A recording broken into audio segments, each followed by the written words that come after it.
Javert había nacido en una prisión, de una echadora de cartas cuyo marido estaba en presidio.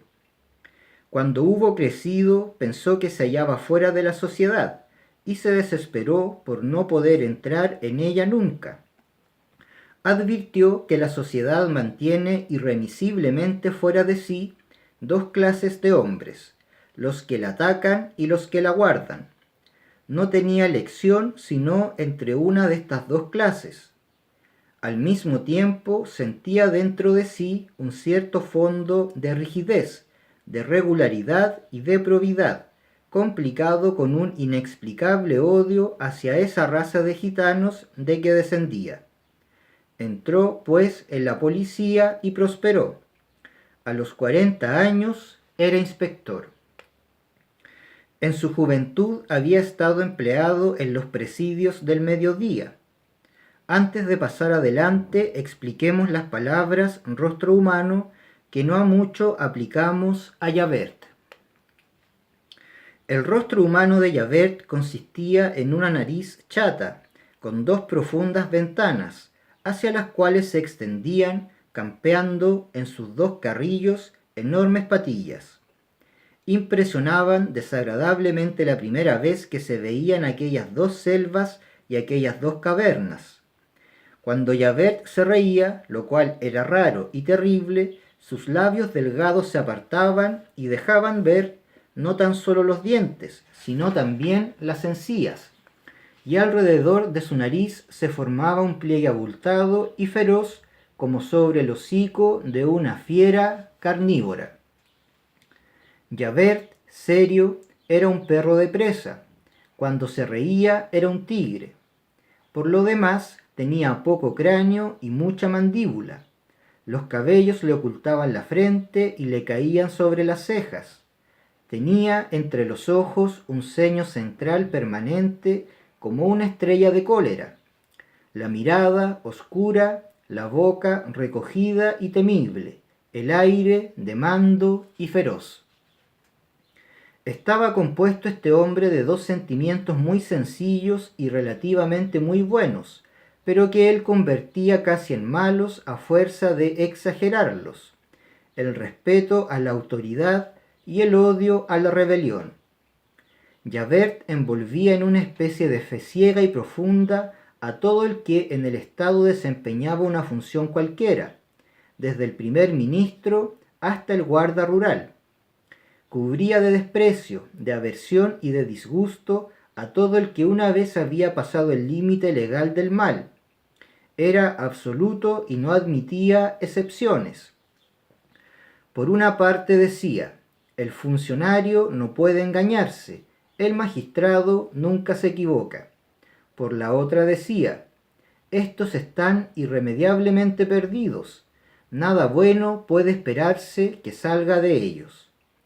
Era un todo de la opinión de esos hombres extremados que atribuyen a la ley humana el poder de hacer o, si se quiere, de descubrir demonios, y que ponen una estigia en lo más bajo de la sociedad. Era estoico, serio, austero, pensador, lúgubre, humilde y altanero como los fanáticos. Toda su vida se compendiaba en estas dos palabras: velar y vigilar. Había introducido la línea recta en lo que hay más torcido en el mundo. Tenía la conciencia de su utilidad, la religión de sus funciones, y era espía, como se puede ser sacerdote. Desgraciado del que caía en sus manos. Hubiese sido capaz de prender a su padre al escaparse del presidio y denunciar a su madre al huir de la prisión, y lo hubiera hecho con esa especie de satisfacción interior que da la virtud.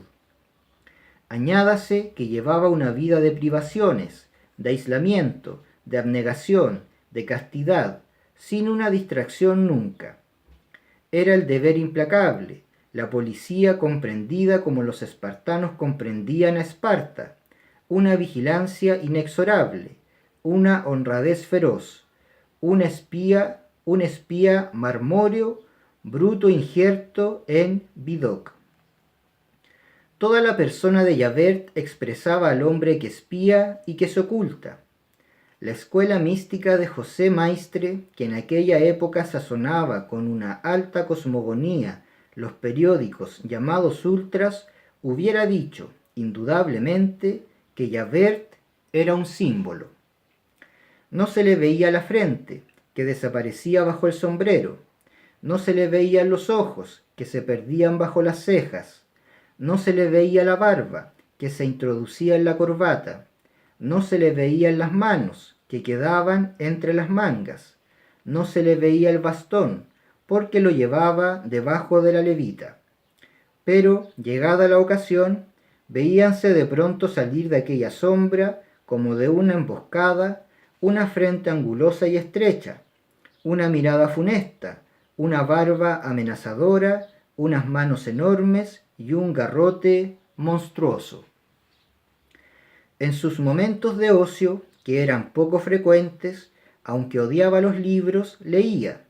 De aquí que no fuese completamente iletrado, lo cual se conocía en cierto énfasis que había en sus palabras.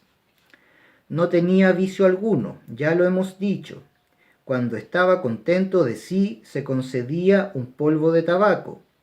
Tal era el lazo que le unía a la humanidad. Sin trabajo se comprenderá que Javert era el espanto de toda esa clase que la estadística anual del Ministerio de Justicia designa bajo la casilla de personas sin oficio conocido. El nombre de Javert los ponía en huida con solo pronunciarlo. El rostro de Javert, apareciendo, los petrificaba. Tal era este hombre formidable. Javert era como un ojo siempre fijo sobre el señor Magdalena, ojo lleno de sospechas y conjeturas.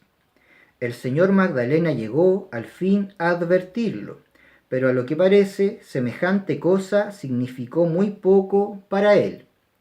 Ni una pregunta hizo a Javert, ni le buscaba ni le huía, y sufría sin aparentar conocerlo aquella mirada incómoda y casi pesada.